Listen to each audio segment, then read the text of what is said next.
I told her, this can't happen. She didn't look up from her cup. Just tilted it slightly, as if the angle mattered more than my words. It already did, she said, quietly, almost like a fact, not a confession. I had been coming to the cafe every Thursday evening for months, mostly because it was quiet, the espresso machine humming like it had a rhythm I could sync with. I had my usual spot by the window, the one where the light hits just right and the other tables stay empty. She had her own corner, always with the same navy notebook and pen, scribbling little loops and dashes that made me wonder what she was thinking. The first time I noticed her, she had laughed at my order, half a cappuccino, half black coffee, like she understood exactly why I couldn't commit to one or the other. That little smirk had lodged itself in my head, uninvited. Since then, it had become a kind of game. Would she remember the way I liked my coffee today, or would she pretend not to notice? She always remembered. And every Thursday, it was like a small victory just to have her glance my way. I folded the napkin around my spoon a little too tightly and flicked my eyes toward her hands. Smooth skin, careful gestures, the ring she wore on her right hand catching the light for a moment before she twisted it away. I wondered if she noticed me noticing, if she read into the way I lingered on the details. I had unsent texts lined up on my phone like a quiet confession army I couldn't bring myself to deploy. Hey, are you free tomorrow? Or maybe this weekend? I'd open them, stare at the words, then close the app, like maybe if I waited long enough, the courage would grow on its own. You look distracted, she said suddenly, and I jumped a little, caught mid-thought. She had that way of making ordinary observations feel intimate, like she was peeking just enough to understand, without asking too much. Just thinking, I mumbled. Too loud, probably. My hand tapped the table in tiny rhythms, pretending to rearrange sugar packets but really trying to settle the flutter in my chest. She tilted her head, the notebook momentarily forgotten, and smiled. Not wide, not obvious, but enough that my chest constricted with the recognition of something dangerous, something I wasn't supposed to want. For a moment, the cafe's ambient noise dimmed to the hiss of the espresso machine and the soft clatter of spoons. We sat like that, words paused, letting the quiet say what neither of us dared. I noticed how her eyes lingered on the steam rising from my cup, like she was memorizing it, or maybe memorizing me. I should go, I said finally, standing but not looking at her directly. My jacket hung heavier than usual on my shoulders, weighed down with things I couldn't articulate. Yeah, she replied, closing her notebook slowly. See you next Thursday. I nodded, fumbling my phone into my pocket. Then, almost as an afterthought, she added, or maybe sooner. I left the cafe feeling that familiar, hollow tug in my chest, the one that says you've glimpsed something you shouldn't yet can't unsee. My phone buzzed before I reached the street. A text from her, don't think too hard. Just, come. I stopped walking. And for the first time in months, I didn't have an answer. Thursday came again, and the cafe felt different somehow. The late afternoon light stretched across the tables, painting everything gold and unsteady. I arrived early, as always, and spotted her already there, her notebook open but her pen idle. She looked up and gave a small nod, like she had been expecting me, or maybe hoping. We ordered tea this time. Green, for her, chamomile, for me. The waiter brought the cups, and for a moment, we just sat, hands around the warm porcelain, watching the steam curl in lazy spirals. You ever miss something you can't really have? She asked suddenly, not looking at me. Just letting the words float. I hesitated. Then, sometimes. I guess. My voice sounded smaller than I intended. I traced the rim of my cup, pretending the patterns in the tea leaves meant anything. She smiled softly, and I noticed the faint crease at the corner of her eyes. I do, she said. When I was little. My mother had this garden, roses everywhere. I hated it at the time, too many thorns, but I miss it now. The confession wasn't dramatic, but it landed like a stone in still water. I realized she was letting me see a corner of herself most people never did. And maybe that was why I felt the tug in my chest again. We fell into silence after that, the kind that's heavier than any argument, yet comfortable because we didn't have to fill it. I watched her hands, the way she folded her fingers around the cup, a habit that made the faintest impression of restraint. I wanted to reach out, but I stayed still, conscious of the line we weren't supposed to cross. It wasn't just the age difference. There was the divorce she carried in quiet moments, the way she sometimes glanced at the door as if expecting someone who would never come back. And me, 20-something, still figuring out the edges of my own life, aware of how easy it would be for me to fall. For her, maybe too. "Do you like silence?" she asked finally, glancing at me with a faint smirk. I shrugged. "Depends. With some people, it's heavy. With others, it feels like conversation." She leaned back, eyes catching the light just right, and for a heartbeat, we both laughed quietly at the absurdity of it. Then her gaze drifted. I reached out before I realized it, brushing a loose strand of hair from her face. It was nothing more than a gesture, almost instinctual, but it felt monumental in the quiet tension between us. Her eyes softened for a moment, just a flicker, before she looked away. "I'll see you next week," I said, words trailing. "Maybe sooner," she murmured, echoing the other day, but this time with a hint of mischief that made my chest tighten. And then we let the silence take over again. But this time, it was shared. I hadn't meant to linger, but somehow I was back at the café earlier than usual. She was already there, notebook closed this time, hands wrapped around her teacup like it kept her steady. I took my usual seat, though my stomach was tighter than normal, and my eyes found hers immediately. She smiled, just slightly. Not a full smile, not welcoming exactly, but enough to make me want to reach across the table. "Busy week?" I asked, voice low, unsure if I was breaking a rule I couldn't name. "Always," she replied, but her tone carried a hesitation I hadn't noticed before. Her gaze flicked toward the door, then back, as if she were reminding herself to stay grounded. I wanted to say something, anything, but the words felt heavy. Instead, I reached for my tea, hands brushing the warm cup. She watched me, quietly, and I felt like I was being measured, tested. Then a young barista passed by, dropping a tray with a clatter. I flinched and caught her eyes reflexively, and she gave a tiny shake of her head, amused. The brief interruption pulled some of the tension from the air, but it left a residue, a little flicker of doubt. I thought about the text she sent last week, the one that felt like permission. Now, seeing her hesitate, I wondered if she meant it, or if she didn't know what she wanted either. We sat in silence, each stirring our drinks, letting the quiet speak in the cracks between us. Her fingers tapped against her cup once, then twice, almost like a pulse, and I noticed myself mirroring it without thinking. "Do you ever feel like," I started, then stopped. "Too much. Too soon." The words would ruin it. She tilted her head, eyes soft but wary. "Sometimes," she said, letting the answer hover. Not a confession, not a closure, just a trace.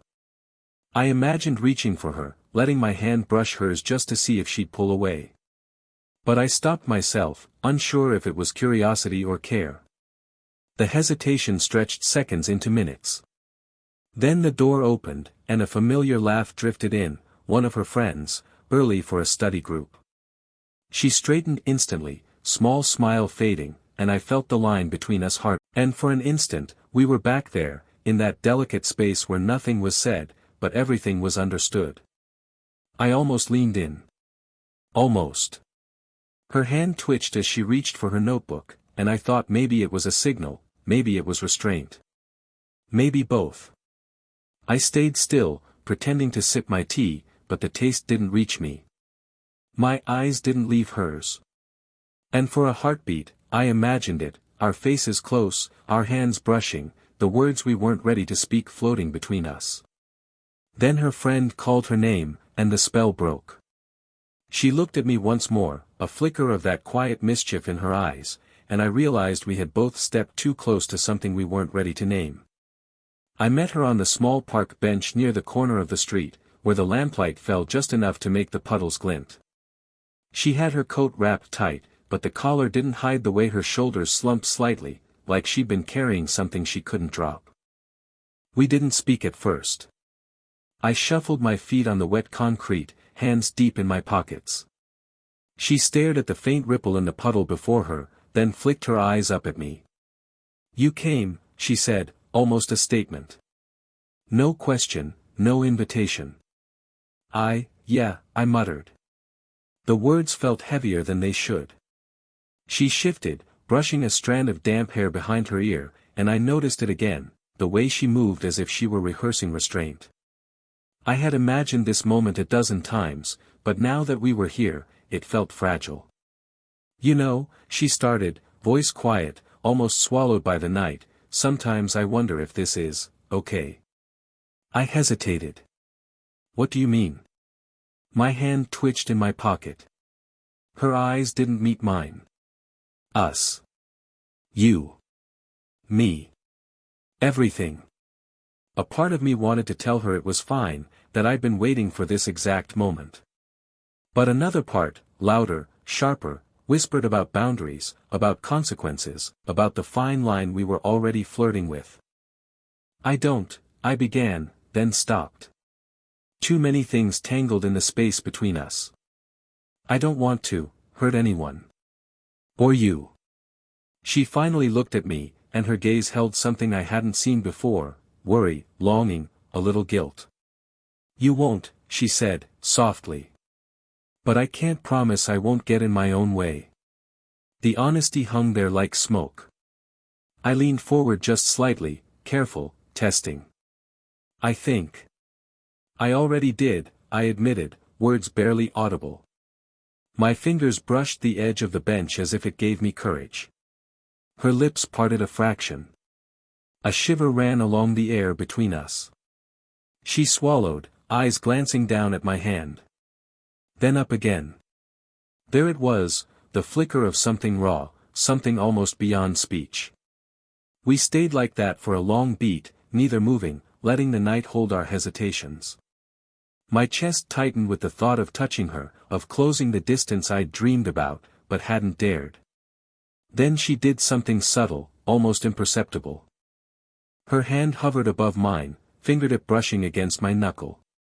Not fully, not intentionally, but enough to leave a trace, like a message written in quiet electricity. She started, then stopped. I swallowed. "It's okay," I said, even though nothing about it felt okay. She nodded once, tight, a small smile that didn't reach her eyes. And just like that, the tension lingered, like the last note of a song you can't quite forget. We didn't move. We didn't speak. We simply sat, letting the streetlights, the quiet puddles, and that faint touch say more than words ever could. Thursday came, but she wasn't there. The café smelled the same, coffee, cinnamon, faintly of rain, but the corner where she always sat felt hollow, almost mocking. I sipped my tea slowly, letting the warmth linger, though it didn't touch the tight knot in my chest. I stared at my phone, thumb hovering over her name. Half-typed messages stared back at me like ghosts. "Are you coming today? Everything okay?" None of them sent. I couldn't press the button, couldn't break the quiet between us. When she finally appeared, it wasn't Thursday anymore. She ducked inside mid-morning, looking brisk, purposeful. Her notebook was clutched to her chest, eyes focused straight ahead.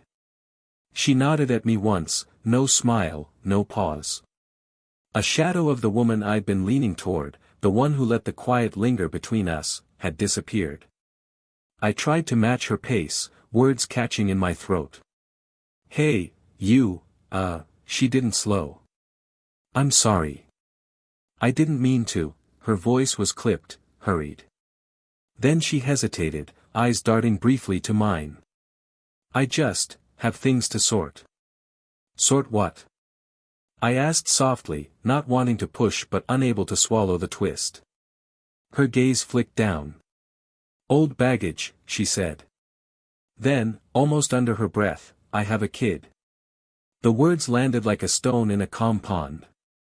I froze mid-sip, tea spilling slightly, heat forgotten. I hadn't known. Not a clue. The invisible line we'd been skirting had grown into a canyon I couldn't cross without consequences I hadn't imagined. She walked toward the counter, leaving a seat empty that felt heavier than any words. I wanted to follow, to demand more, to hear her story, but something in her posture, the slight curve of her shoulders, told me to stay still.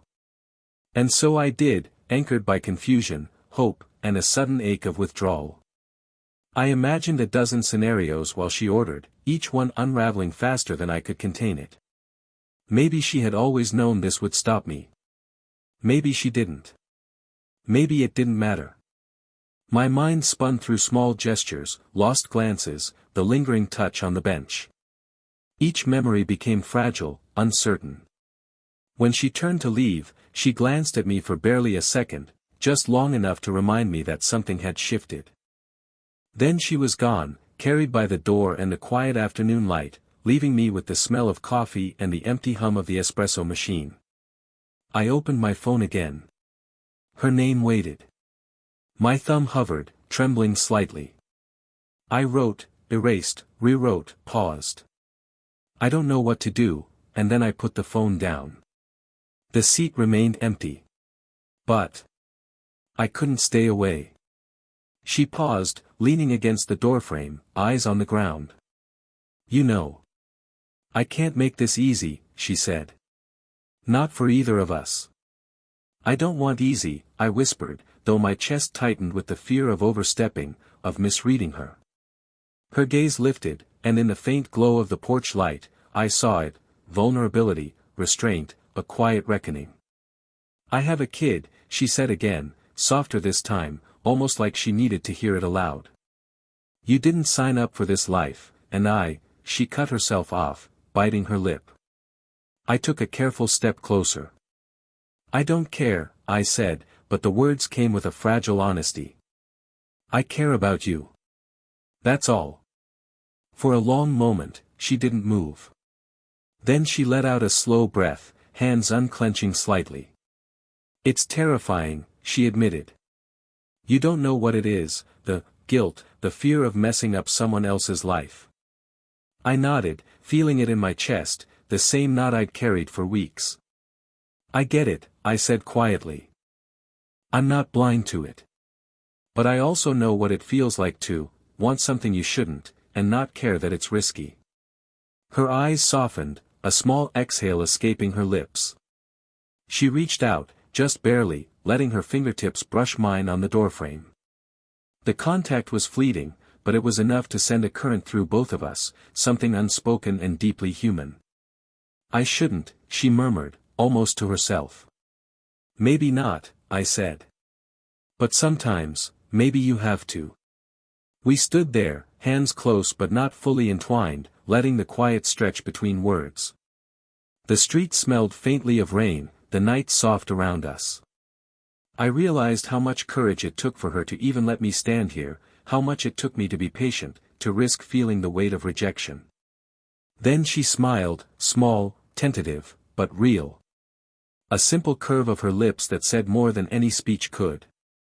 "Okay," she said softly, letting the word hang in the night. I nodded, my chest loosening a little, heart pounding with relief and fear and hope all at once. And that was enough for now. Weeks passed, though it didn't feel like time at all.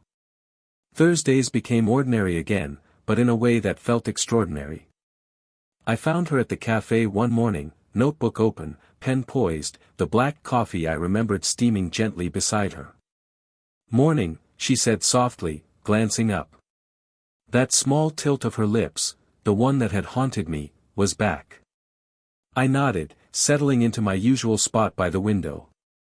The light fell in gold patches across the table, dust motes dancing lazily. She didn't need to say anything.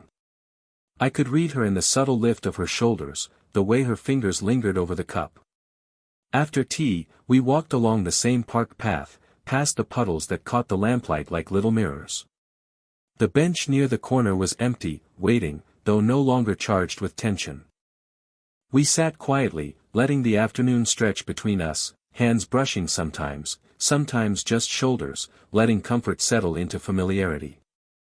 She told me small things about her kid, nothing dramatic, just routines, favorite snacks, school quirks.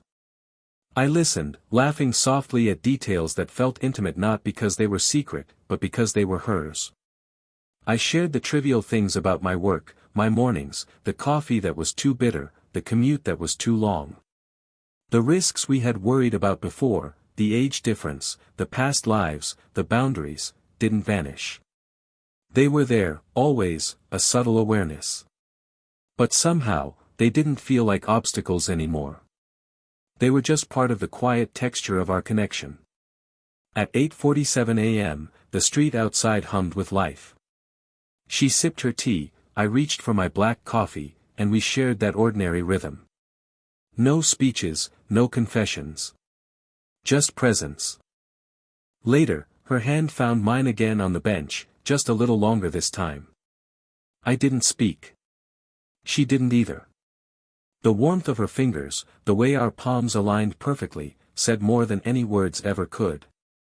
We laughed quietly at something trivial, a bird hopping in the gutter, a stray leaf skimming the pavement, and the sound was light, effortless, earned. The tension that had defined us for months had dissolved into familiarity, into trust, into something that felt like home. When she leaned against me briefly, just a small, casual gesture, I realized I no longer feared what could go wrong. I only noticed what was here, tangible, and real. And as we walked away from the bench, hands brushing in easy rhythm, I thought of the puddle reflections, the half-typed texts, the first hesitant touch at the doorstep. All those moments had led to this quiet, steady warmth. Life wasn't perfect. We still navigated schedules, responsibilities, and past shadows. But in the soft hum of the morning café, in the ordinary stretches of the park, it felt like something more than luck, it felt like us, careful, patient, and entirely human. I glanced at her once, just for a second, and smiled. She returned it, eyes catching mine with that same faint mischief, the kind only we would recognize. And I thought, quietly, as the sun warmed the pavement, some things are worth the wait, because they arrive exactly when they should.